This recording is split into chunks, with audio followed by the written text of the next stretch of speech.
West Denver. Sleep deprived and heavily caffeinated. All right, let's do this then. This is the Jeff and Bill Show. I don't agree with that. They don't always agree, but hey, at least they have coffee. Coffee. And each other. Love you, man. God help us. I want to bless him. We need all the help we can get. Now here's Jeff Hunt and Bill Thorpe. The Jeff and Bill Show on News Talk 710 KNUS. What the flock? Nice one. Oh, I'm excited for this one because I think you're going to see Republicans and Democrats get on different sides of this debate. Yeah, I'm really excited because I'm going to dance the line as how close I'm going to come to saying the wrong words. I want That's what I'm worried about. Everyone probably just went, what? Yeah, what? exactly. Mayor extending Denver's contract with flock license plate readers without council approval. Bro, I posted this on X yesterday, and people texting or commenting in, Jeff, this is not the way to go. You are calling for a surveillance state. I love the flock cameras. Look, and until you can prove to me that there's big civil rights violations going on, we have a crime problem. We do. It's a serious problem that's got to be addressed. This is a tool. Now, look. And I ask people, because there are some examples of people commenting, going and saying that they've been drugged in on charges that were not fair based upon these flock cameras. Because a crime was committed in the vicinity, their car happened to be in that vicinity. So they got drugged in and questioned and stuff like that. Okay, that's a problem. If that's happening at scale, if there are innocent people, if there are civil rights violations happening with these flock cameras, I want to hear about them because that may change my mind. But at this point, these license plate readers are a tool law enforcement uses to quickly find kidnapping victims, car theft. I've heard that flock cameras is what helped Mike Johnston get his own cars back when they were stolen. He had them stolen 3 times. So it's a tool. It's an important tool in a crime-ridden city.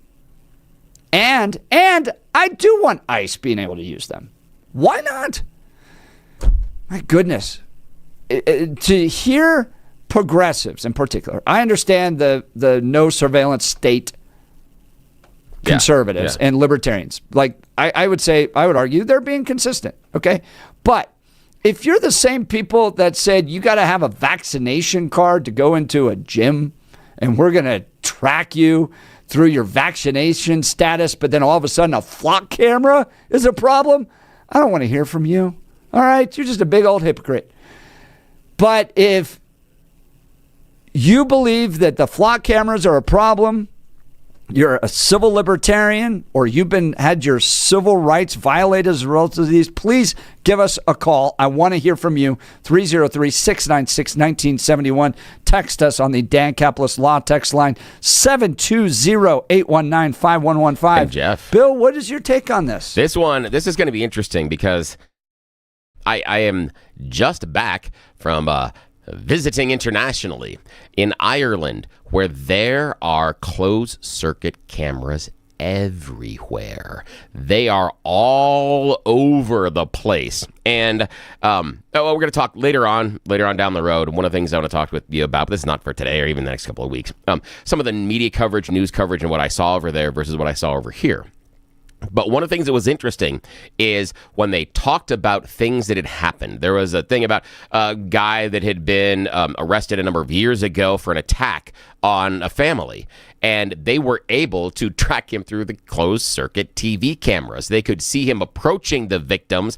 They could see part of the attack, and then were able to track him afterwards because of the closed-circuit cameras. They were able to watch, because of closed-circuit cameras that are on public streets, people trying to get access to certain parts of the airport in Dublin. There were all sorts of things they were able to do. Here's the crazy part, okay? Tesco, which is like a small supermarket, like a bodega. It's a combination of both. They have a small area where they do fresh fruits and vegetables, also remarkably fresh and affordable, I'm going to say. And then they've got frozens, then they've got the canned goods, and then they've got your deli section, stuff like that. So think about it as a combination of a small convenience store and a small grocery store. So it's a bit typical bodega. You walk in, right there at the door is the security guard watching all the closed circuit TV cameras, and they're all over the place. And this happens over and over and over again in so many shops and stores that when you're there, the first person you encounter is the security guard, more times than not, with a fleet of cameras watching everything happening in the store. Granted, this is Dublin, tourist area, known for pickpockets. I get it. But I came from what would be considered in America a very, very secure surveillance type state just earlier this week. So how did it make you feel?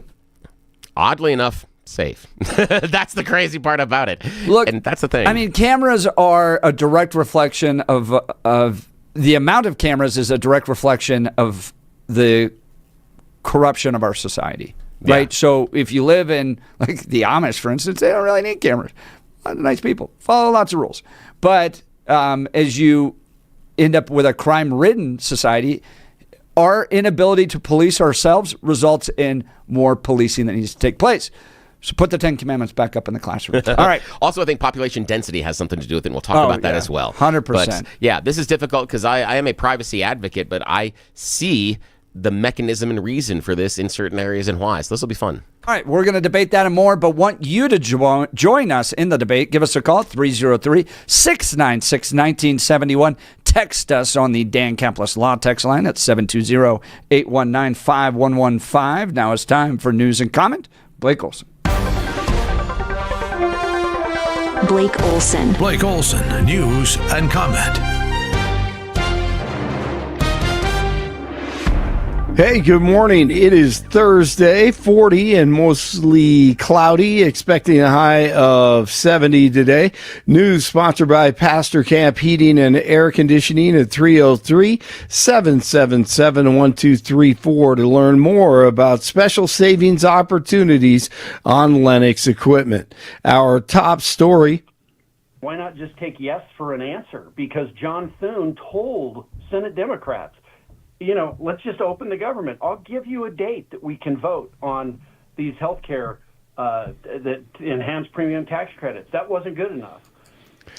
That's Colorado's own Representative Jeff Crank on with the fellas last hour. It's now day 23 of the Schumer shutdown, and Michael Bennet continues to build off the drama, doing whatever he can. The Senate failed for the 12th time to pass a funding bill that would end it. Crank knows the deal.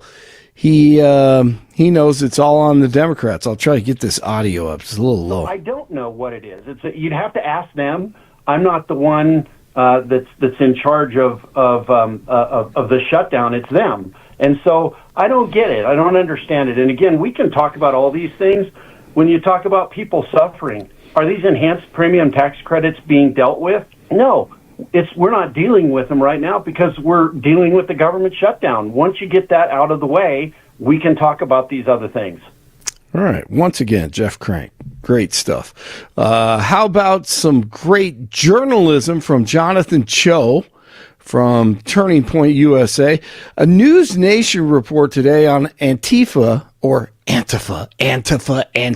just horrible human beings, funding the homeless crisis in Seattle and across the country. Well, what's happening right here is being enabled by the homeless nonprofits. And the homeless nonprofits, the research shows, is working with far left militants and progressive groups and violent domestic terrorists like Antifa.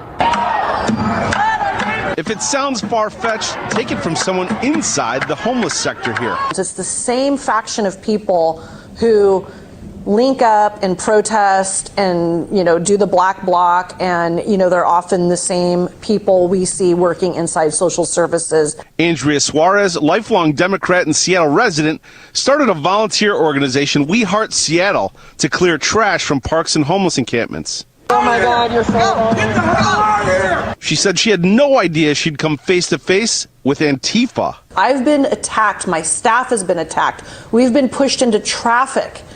We've had... But here's the question. Yeah. Why? What? I'm not in alignment with their ideology. I mean, that's the former question? Democrat. Yeah, right. That's not the question. No. I disagree with people every day. Yeah. I don't shove them into traffic. Exactly. Good night. No, and you can see how this San Francisco, so they're sending federal agents to San Francisco. At least 47 is trying to do that, right? So once again, the mayor of San Francisco, Daniel Lurie, he's opposing the move, doesn't want it because they don't want any help. Portland, Seattle, San Francisco, and Antifa is, where does the funding come from? It all works hand in hand, Jeff, right? Yeah, no, they are the shock troops. Look, this is the strategy. I'm a political strategist. I have a master's in it, okay? This is the strategy behind it. Democrats want to convey that there's uprisings happening in cities, that there's protests, right? This is why they love the protests. To think about the average person out there that's just flipping the channels, not really engaging in all the political debates that we all engage in. They're going about their lives, and they see protest. Oh, there's uprising. So clearly Visuals. Donald Trump's done something that makes people uneasy. And you have this group of people that will push it to near violence. They came up during the George Floyd riots. The Antifa folks are willing to push that, so you see the smoke, you see the fire, you see violence happening and police having to respond. And the Democrats think that gives them a political advantage against Donald Trump. It's why they fund it. It's why they organize it. It's why they show up. And I'm not talking about little old ladies that show up at the No Kings rallies, right? I'm talking about the professional protesters that you're seeing the money go to. It is all geared towards electoral victories for the Democrat Party. You have to understand that. Absolutely. And it makes everyone unsettled on the left. Mostly, most people on the right know it's going on, and it's all that visual advantage that they try to claim, or they try to take advantage and create. Construction crews are demolishing the east wing of the White House to make room for President Trump's new ballroom. Don Jr. says lefties have lost their minds over it for, once again, political purposes. The Democrats freaking out about it is absolutely insane. I think the greatest irony that I saw in all of this was Hillary Clinton talking about it being the people's house. Hillary Clinton, who with her husband literally had to return furniture and silverware that they stole from the White House. That was actually the property of the people. They took it with them after their term. They had to return it because people caught them stealing the furniture. She's the one that's leading the charge, complaining about this thing. It's absolutely nuts. It's just so stupid. I'm having trouble with the audio here. I'll get it fixed, Billy. DeCarlos Brown Jr., the man who murdered Irina Zarutska, stabbed in cold blood, seen on video on the train in Charlotte. Brown Jr. has been federally indicted and is likely to face the death penalty. Suspects in a complex crime ring operating all over the area are now one step closer to facing justice. 20th Judicial District Attorney Michael Doherty says a grand jury has indicted 6 people and 5 were arrested. They were breaking into cars and then using stolen cars to commit other crimes. And in some of these cars, they found garage door openers, and they would use those garage door openers to then break into people's garages. Doherty says this ring was responsible for 190 open cases. All right, NBC News reporting Denver's own Chauncey Billups, head coach of the Blazers, has been arrested in connection with an investigation into illegal gambling not related to games he coached. 2 senior law enforcement officials say that. They got thousands of former or professional athletes and coaches they can look into on that one. I mean, let's talk just real briefly about this. Yeah. I was one of the opponents of sports gambling when it was voted on here in Colorado. Yes. Barely passed, by the way. But, gosh, Blake, I'm looking at the whole change in college athletics that's taking place right now, with those kids now making fortunes. They basically become junior professional athletes at this point. They're pros. Yeah, a lot and of them. and then the sports gambling, and half of college-aged men at this point have engaged in sports gambling. Yeah, I hate that. It seems to me like there's so much money rushing into this that the corruption, the decline of the games. Do you think I'm making a mountain out of a molehill here? No, or do you think don't. we're going to see real problems with the future of sports?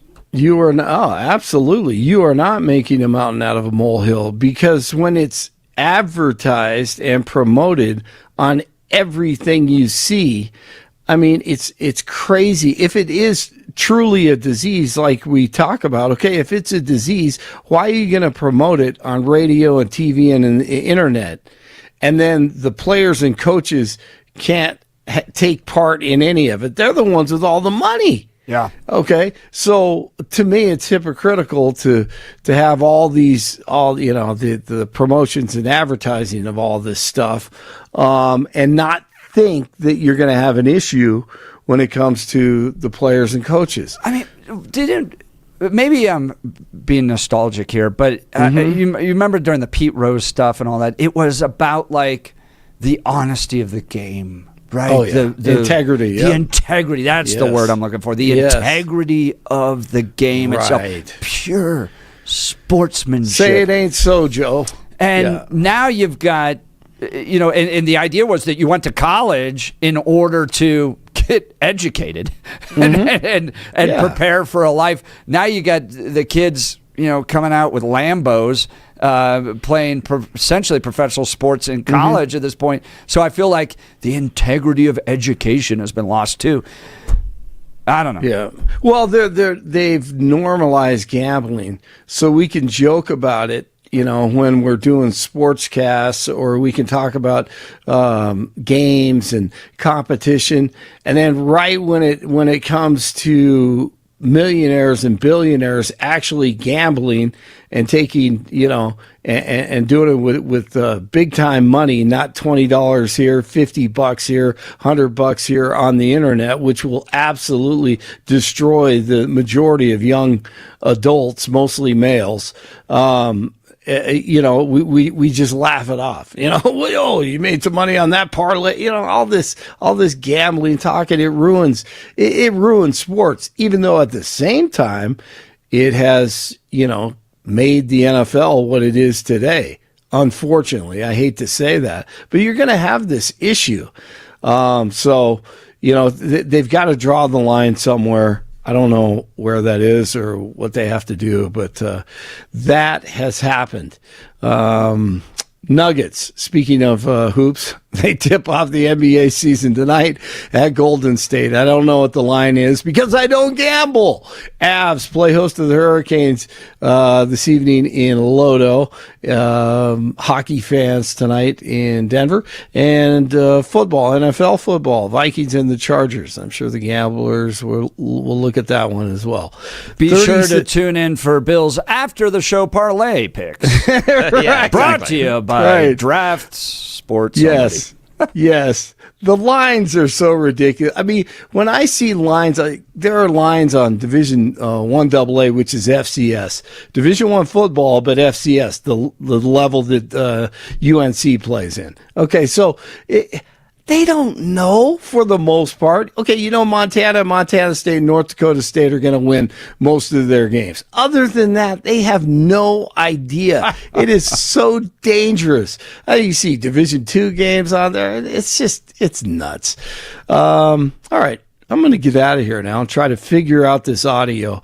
Blake Olson, News Talk 710 KNUS. Expect another good-looking day here in Denver and along the Front Range with sunny to partly sunny skies, light winds, and a beautiful October day. Temperatures will be well into the 60s up to near 70 degrees. Lows tonight near 40. Becoming cloudy Thursday. Thursday and Thursday evening, a chance of showers. Highs mid to upper 60s Thursday. Showers ending Thursday night. Lows in the low to mid 40s. A little cooler Friday, a high near 60. Back to the mid to upper 60s and partly cloudy for Saturday. Meteorologist Don Day in the 710 KNUS Weather Center.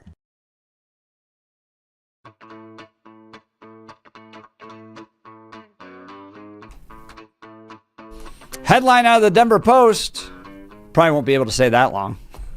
Yeah, you won't. They're No. not fulfilling their debt obligations at this point. Side note here. Okay, we're talking about experiences over in Ireland, etc. I ran across in Dublin those old newsstands where it's all tactile media. Oh, yeah? Where it's several different newspapers. You know, it's the booth, and then it's several different newspapers Like what you laid have in across New York? the front. Yeah. Exactly. Right. And then behind them, the newsstand with all sorts of different, magazines and other sort of, rags and stuff. It was fantastic to see that. I stopped, and the thing that I appreciated the most was that the papers that were laid out, there were some serious news outlets, but I would say the majority of what was in front were a lot of people and a lot of tabloids. And I enjoyed the very emotional headlines about what's happening in soccer and rugby. They do not hold back there versus what we do there. But it was interesting to see a actual newsstand. And almost everywhere I went, other newspapers, unlike what we have here. And I'm sitting there going, maybe the Denver Post should move over here and make some money. Because Speaking of gambling, what's the over-under on Bill moving to Ireland to embrace his roots and retire there? Happy, jolly old Irish. Here's the thing that, I can't say that I haven't thought about it, but dude, I can see it, man. There's this longing. Oh, it is. And here's the issue for me. That trip is, what do I do over there? I mean, radio. They love you. It's like the way we love somebody with an accent here. No, I have the wrong accent, and they don't want to hear me do the talky stuff. Are you kidding me? There's no way. Everybody there has all the Irish. Irish Into the conservative side over in Ireland. Yeah, it would be. But everybody has the right accent and everything else, and I'm just like, oh, this is ridiculous. However, shout out to the one woman that was doing a Today Show program that I was watching in the Irish TV shows there that looked like she had just woken up in her cheetah pajamas and showed up on air. That was an interesting look, and probably, let's just say that it might not have been the appropriate look for her age. Not just quite the Savannah Guthrie. No, not. And the whole thing is it was full cheetah jammies. I'm like, who? There had to have been someone behind the scenes that was like, you look great, babe, go on out there. I'm like, wow, just the entire. I couldn't get over that. Sorry. All right, let's talk. Mayor extending Denver's contract with Flock license plate readers without the city council approval. Mayor Mikey Johnston's office is extending Denver's contract with Flock, according to the Denver Post, a company that operates AI-powered license plate readers throughout the city, for 5 months without any additional cost, circumventing the need for a vote by the city council. In May, the council unanimously voted against a contract to extend the camera system over concerns that the technology is creating a surveillance network ripe for abuse. But Johnston's office opted not to take the cameras down, then extended the contract through October without council approval. Now, another contract extension with added requirements intended to reduce the risk of data misuse will run through at least March, which is when Johnston's team will present a new contract to the city council, according to the announcement yesterday by the mayor's office. In Denver, we believe you can be a city that is just as tough on fighting crime as it is protecting someone's civil liberties. I've made clear to Flock's leadership that I expect total transparency and that anything less will result in an end to our relationship. Some council members reacted to the extension with exasperation Wednesday. I'm tired of seeing major public safety decisions made behind the council's back, said Councilwoman Alverdrez. Extending Flock again without a vote undermines Democrat oversight and public trust. Johnston's office said Flock's technology has been a game changer for combating crime. Information gathered by Flock cameras across Denver have led to 352 arrests and 250 recovered stolen vehicles, according to the city. The company agreed to add new protections to its services to ensure Denver's data isn't shared with the federal government. God forbid that we help ICE. One of the biggest concerns is the opponents of the system is that the data could be used by U.S. Immigration and Custom Enforcement for deportation efforts. It's always the criminals first. It's illegal for law enforcement agencies in Colorado to cooperate with ICE. I just want to say that again. It's illegal you break the law if you help ICE maintain the law. Denver's new contract will include a requirement that Flock must pay $100,000 for any instance that data collected in the city is shared with federal agencies, according to the news release.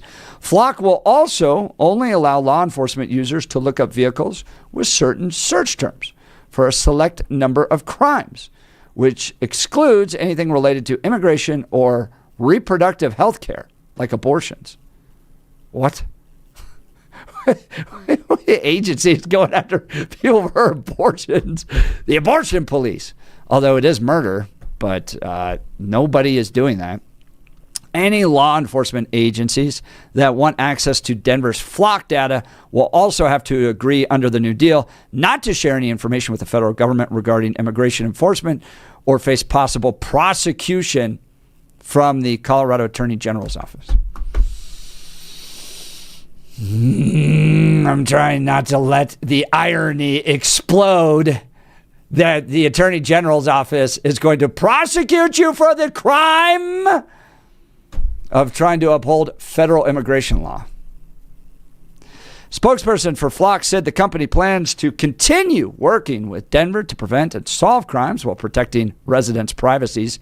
We fully support Mayor Johnston's commitment to transparency and accountability and will continue partnering with the city to ensure that Denver's program reflects its values and priorities. The 111 Flock cameras operating in Denver were installed at 70 intersections in 2024 as part of an 8-month pilot program. Johnston's office proposed a 2-year extension to that program earlier this year. I've heard that they recovered his cars using these. He has had his car stolen 3 times, but ultimately asked the council to vote it down after intense backlash from residents and concerns from council members. After the council rejected the proposal, Johnston's office approved a new contract with Flock over the summer for just under $500,000, which is the threshold required for council approval.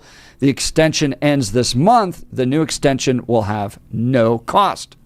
Councilwoman Sarah Parody, one of the council's most vocal opponents of Flock, said Wednesday that she was stunned to learn of the latest contract extension. This company is dishonest, motivated primarily by the profit potential that comes with aggregation of data and has no place in our city. Flock's mass surveillance system remains incredibly dangerous. Sorry, I thought she might say illegal immigrants remain incredibly dangerous. No. The camera that could be used to find them is incredibly dangerous for Denver, regardless of this belated step. Now, if you're concerned about the aggregation of data, boy, oh boy, can I tell you what Facebook does. What your credit cards do with all the data they get. But if it's trying to stop criminals, then we're concerned about the aggregation of data, and it has no place in our city. So what do you think? Are you a civil libertarian that is concerned with regards to the surveillance state and what is happening? Or are you concerned about the crime problems and see Flock as an important tool to capture criminals? Give us a call, 303-696-1971. Text us on the Dan Caplis Law text line at 720-819-5115. Let's go to the attorney, Francis Golden. Good morning, Francis. You're on with Jeff and Bill. Morning. Oh, it should be there. Francis, are you there? We lost him. We might be on mute. Crud. I don't think so, but I'm going to go check to him. Flock has jumped in and shut down the conversation. Free speech problems. Did we get him back? We got him back. I can see Bill working. All right. Francis, are you there? Hey, you guys. All right. Yes, I'm here. I self-flocked myself on that. That was entirely user error. But hey, I got news for you, all you civil libertarians out there. You don't have any privacy rights to things that you do in public. Sorry. So there's really not a whole heck of a lot of difference between putting a flock camera up and just putting an investigator with a camera on every corner. It doesn't matter. You have no right to privacy for what you're hauling around in your stolen car. So, let's just put a big kiss on that one. Who's this council member who's so scared about data aggregation? What's her name again? I'm just curious because I assume this person is Sarah cowering under her Parody. bed. Councilwoman Sarah Parody has never purchased anything online, apparently. I'm sure. No, I'm sure she's never ordered Amazon for anything or DoorDash or anything.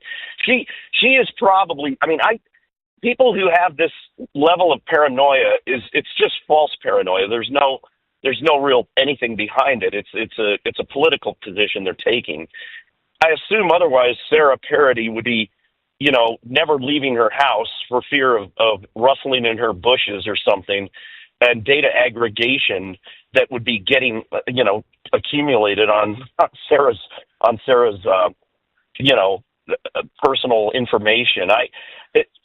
Francis, I want to ask you this, though. I think this is important for people to understand, because you're an attorney, if I remember correctly. We met at one of these IHOP things. Yes. There are constitutional protections against unreasonable search and seizure, but there is no... For many conservatives, they do not believe that there's a constitutional right to privacy. That was Griswold v. Connecticut, if I remember, and then became the impetus for Roe v. Wade, that you then had this right to privacy that the government couldn't step into. But I think conservatives have long held that there is not an actual right to privacy explicitly laid out in the Constitution. What's your thoughts? That is correct. What you have stated is an accurate recitation of the constitutional rights. And the only reason I look, when I was in law school, I had to take so many audited classes on the Constitution because I was a visiting student up in Boulder, and I got the bitter dregs of what was left that all the other normal students didn't want to take. And so I actually learned more about the Constitution than I care to know. And it was interesting in hindsight, but you're right. I think the right to privacy type stuff has been kind of inferred, generated, whatever word I want to throw in there, over time, and there really isn't such a specific delineated right. And certainly, you have no right to privacy for what you're just doing in public. Nobody is. People who are against these flock cameras, I get the concerns over some sort of, I guess I made a little bit of fun of Ms. Parody there, but, I get the concerns over data aggregation, but you hit the nail on the head. Have you figured out what Facebook's doing yet? Have you figured out what your smartphone does on its own? The last thing you need to worry about is a camera that is picking up license plates from stolen cars, or happens to be picking up breaking and entering things. I mean, that's just not, it doesn't matter. Those things are things that are happening in public and you have no privacy right to. Data aggregation is one thing, privacy is another. And I always hear these arguments against these sort of things as being a privacy violation, even from attorneys. And I'm like, what Hollywood upstairs law school did you go to? You don't know what the hell you're talking about. Now, Francis, that's my general take on it. I got a question for you, and I want to expand the conversation a little bit. And while I understand where the council member is going, I disagree with her, but I can see the kernel of concern. And what I mean by that is Flock being a private company that does the data aggregation, and then the government or law enforcement being the person that accesses the account. They have to pay. It's not that the government, the police department, or law enforcement are hanging on to all this data. It is Flock. And if it is a for-profit company, aren't they then incentivized to use that data in other ways in order to make money. And that would say things like number of people who drive this road that own these kind of cars, number of people that do X. And where I'm going with this is the idea of CDOT and how they collect information on tolls. That's all done through governmental systems, not private systems. But I could see someone that has a private system that is collecting those tolls operating in an area in which they start advertising to these individuals about updates on the roads, giving you an extra pass, offering you a discount at certain times, doing other things in order to incentivize X, Y, or Z. Is there any concern at all that Flock has to be a private company? I like what Bill has tapped into, is that I am a little bit concerned about that, because I think that Flock then would have incentive to sell their data to any other private enterprise, or for that matter, governmental enterprise, to further their own concerns or even profit motive. And I think about, I am friends with or associated with people who used to own the Buffalo Wild Wing chains all over the state. It was like a franchise that you bought. And before they would figure out where they're going to open up a Wild Wings, they would pay private entities to monitor specifically traffic numbers, the general demographics of the neighborhoods around these potential openings, like income and things like that. So you would be able to pay people to actually aggregate data for you. If Flock's doing it on the government nickel and is willing to sell it privately, I have a big concern. You know, I guess don't. also what I mean, I do. They can pay for it themselves. They can go get their own Flock and figure out these. But all they're paying for is access to a private company that's built its own cameras, that's put them out in public. These are not private cameras in the sense of like in people's bedrooms. They're put out there in public. And if Ford, for instance, wants to do analysis on where they're most likely able to sell Fords, why not access that data? Like you said, it's publicly available. They're driving around. They could put somebody out there with a little thing that counts the number of Fords that drive by, but why not pay Flock?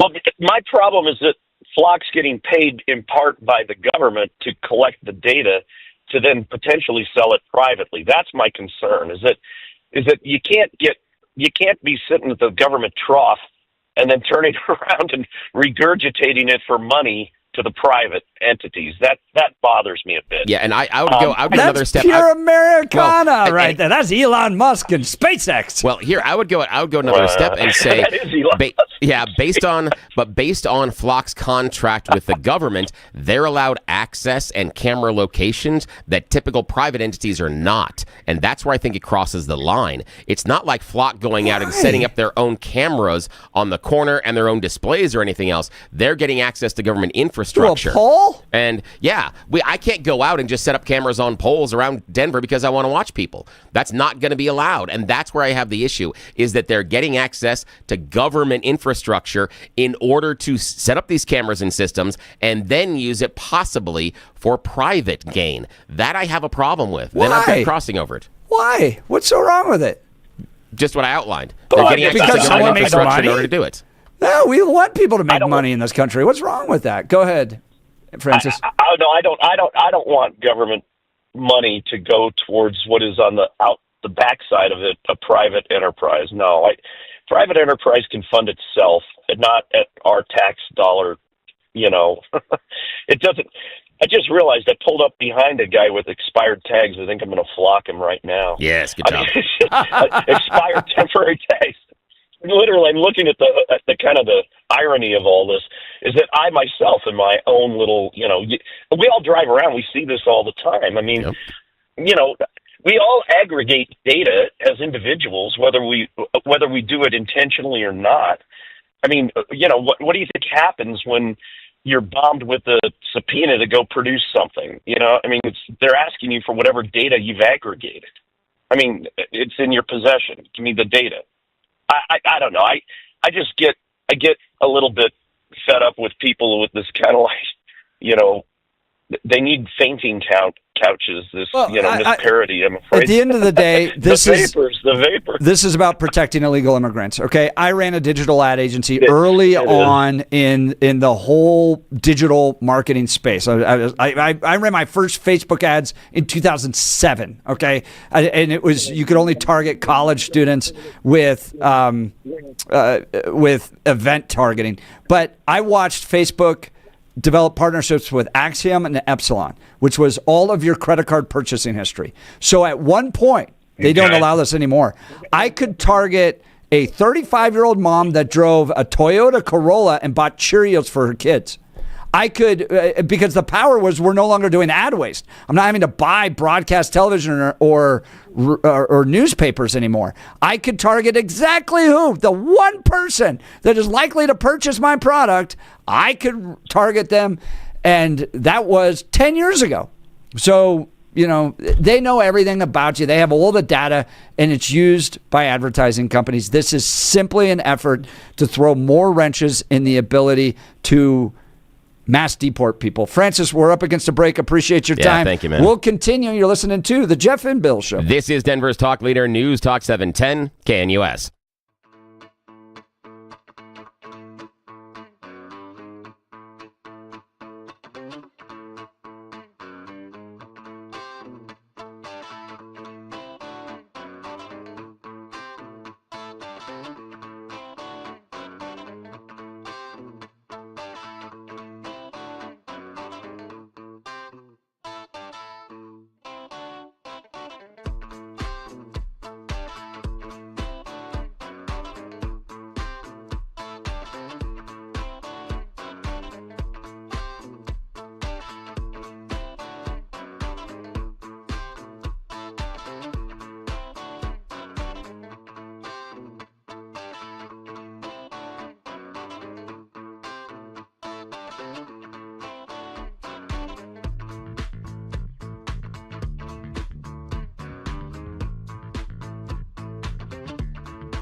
Welcome back to the Jeff and Bill Show. What the flock is going on in Denver? Well, the flock cameras are going to be around, and Mayor Mikey Johnston going around the city council saying, no, we're going to continue these.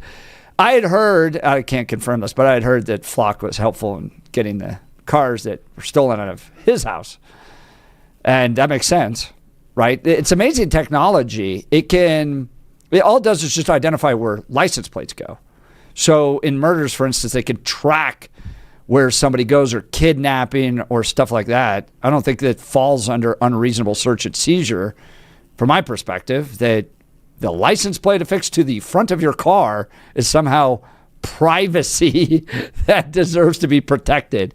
So, yeah. Now, we do have a texter that's been sending in a series of examples of law enforcement officers using flock cameras to track things like ex-girlfriends, ex-wives, things like that. And I think that is the largest potential abuse. Sure. And I would agree with you that is abuse. Yeah. And it should be prosecuted. And the thing is, I don't think it's necessarily silent all the time for flock cameras. Years ago, and I'm talking 10 plus years, a friend of mine in law enforcement shared, and it wasn't here locally, that someone in his department got nailed because he was using department resources to track his ex and to bother the new boyfriend. But that was previous to Flock. He was using other stuff. Right. And so you're like, oh, come on. So it's not like this is a new game. It's just that this game may have been made easier. So that is a concern. Right. Should be prosecuted. I have no problems with that. I just don't think, one, that there's an explicit right to privacy that's listed in the Constitution, and two, some technology that can track the license plate affixed to the front of your car while driving around in public would somehow violate the Fourth Amendment protections to unreasonable search and seizures. And the thing for me is the fact that the important word there, in public. That's what Francis was outlining. In public. Yeah. Yeah. I mean, if that's what you're concerned about, all those Ring cameras. Yeah. Exactly. Would be violations. Yep, they would be. They would be. It's like Ron White's classic joke where he gets thrown out of the bar and then gets arrested for being drunk in public. He's like, I didn't want to be drunk in public. They threw me out into public. I was drunk in a bar and I was happy. Blame them. Let's go to Marcus in Aurora. Good morning, Marcus. You're on with Jeff and Bill. Morning. Good morning, guys. One thing about the Flock in Denver. Who really cares about Denver? I'm going to be honest with you. Most people don't even go down there. A lot of us were from Arapahoe, Adams, Douglas, Jefferson County. Why do you want to go downtown with the crime and all the crap, the booting, the towing? There's nothing down there, not even the IHOP. So explain that one. Is there no IHOPs in Denver? Wouldn't be surprised there isn't, but I have no idea. I know there's this one down here in Aurora, right down the street from us. So. Yeah. Goodness. But I mean, it seems like, from my perspective, I'll give Mike Johnston credit that he didn't let the anti-immigrant or the anti-ICE enforcement crazies on the Denver City Council get control of this issue. Because that's really what it's all about. I think he saw through it. He goes, they're going to make Denver more dangerous in order to protect illegal immigrants, and I'm not going to have it. So kudos to him. Yeah, it's a good point. Yeah. What do you think, Billy? Sorry, I got something in my throat. Hang on. Okay.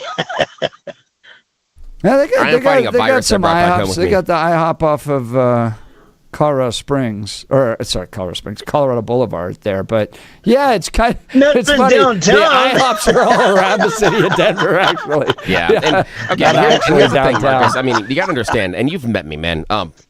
My level for public embarrassment is incredibly high. So the idea that there are cameras out there recording or watching or anything that I do, I don't really care, especially when it is in public. And there are so many other situations in which we are under surveillance, even private individual in private institutions. Things like the idea of walking into a Walmart or a Safeway or anything else.